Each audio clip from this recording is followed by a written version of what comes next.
setup-wise, for me, it's absolutely fine. There's a nice sort of weight shift onto your lead foot, okay? You've got the shaft angle sort of leaning a little bit forward towards your right shoulder. So most things you're doing there, which we'd expect at your level, pretty sound, okay? Ball position's good, alignment's all good. Club face now, to me, looks pretty square, so nothing wrong with that, okay? The issue you had, though, was the club was going back, okay? You set a distance for a certain type of shot, and then from here now you kind of guess what you were going to try and do. And if we just watch the swing as you go through, it's all just like, and the arms going up. There's a little bit kind of a sort of jerky sort of drop with the head. Shoulders sort of going a bit sort of douche as they try at the ground. Obviously the club's stubbing at the ground, hitting the ground. I think on this was the one you hit the ground somewhere back here, but like 10 or 15 yards. When you finish this shot now, everything's very locked, very tense, and it looks a little bit mechanical.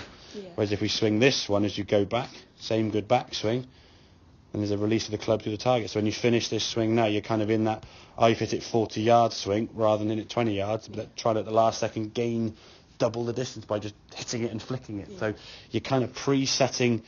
If we sort of think, okay, there's a line here behind the golf ball, so your golf ball is there. When you're stood back here, you're thinking about the type of shot you want to play, high, medium or low, sort of keep it simple. Do you want to play a spinny one or a releasing shot, whatever it may be? You can land it short of the flag and release up. There's the flag at the front, the back, the middle. Is it windy, hard green? All these elements are going to come into it. There's lists that go on forever.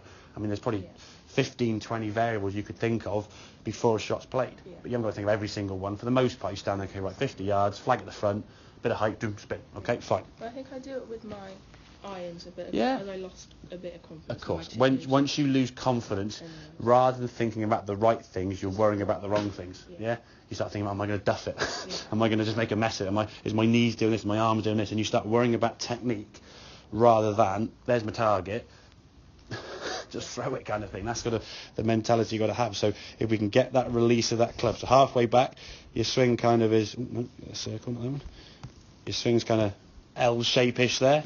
As you swing through, you release the club through that way there, that's actually fine. This one was very sort of rigid, and it just looked like you were trying to, I think, be too robotic, too mechanical, trying to hit the perfect shot, which actually was the wrong shot, and therefore the results were never going to be, even if you made reasonable contact, it was 10, 15 yards short. Then you were trying to sort of hit it harder, but you kind of hit it harder when your arms are jamming into that position. So this method is fine for sort of 10, 15 yard shots when you're chipping around the green.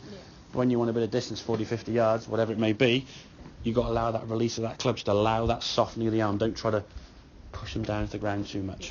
Okay, does that make sense? Yeah? Good stuff.